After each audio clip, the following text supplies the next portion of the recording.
After over a year of exploring, building, and recording, my hardcore Minecraft series has officially come to an end. I'm not going to dwell on this for too long because honestly, it's still a little raw. It's tough to say goodbye to hundreds of hours of work, but I do want to quickly explain how it all went down. Many of you who watch my live streams already knew I was planning to wrap up the series soon, but trust me when I say this is not how I wanted it to end. I was literally in the middle of completing a new episode which would have featured a fully functional glass factory, styled as a cyberpunk oil rig no less, and I was also secretly working on a massive gold farm inspired by the Erd tree from Elden Ring, and that was going to be my biggest build yet. But I guess destiny had other plans. Now, if you've been around my channel for a while, you know I'm a type 1 diabetic. Honestly, I talk about it so much that it's practically a meme in the community by now, so it's almost ironic that my diabetes is what ended up causing my in-game death. So let me explain what happened. I was flying over the ocean, headed to my new glass factory, but I was in the middle of having a low blood sugar, and it just so happened that while I was over the ocean, it started to tank even faster. For reference, a normal blood sugar level is anywhere between 80 to 140. Mine had dropped all the way to 49 and was still going down. When I go low, I get a bunch of random symptoms.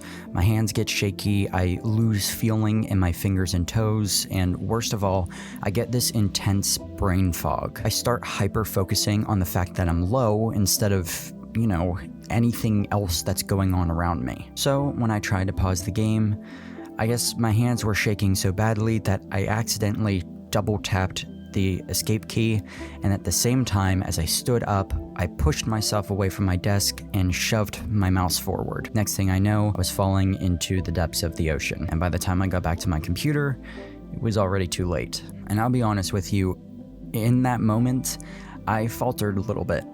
I couldn't stand the idea that I just lost yet another hardcore world due to real-life circumstances. My first world was corrupted game files, and now my health. So I thought about turning on cheats, reviving myself, and continuing the story. But that wouldn't sit right with me. Even though my death had nothing to do with Minecraft itself, I still considered it my responsibility. And that's the whole point of hardcore, right?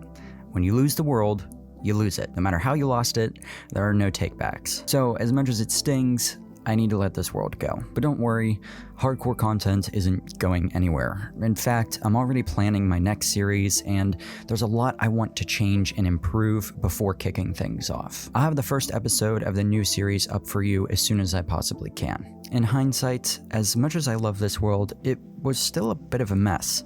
I mean, I never even finished the Sunset Castle. It's just floating in the air still. So my next hardcore series is going to be way more organized and consistent. I'm still deciding whether I'll release a world download, but for now, all the Lightmatic files for my major builds are available on my Patreon if you want to recreate any of them. The series has meant so much to me, not just because of the builds, which are some of the best I've ever made, but also because of how much this series grew the channel. I've reached milestones I never thought possible, and for that, I'll always have a special place in my heart for this world and for you guys. So with that, I hope you've enjoyed this hardcore journey as much as I have. Thank you all so much for watching, but as always, I have to get going because there's more work to do.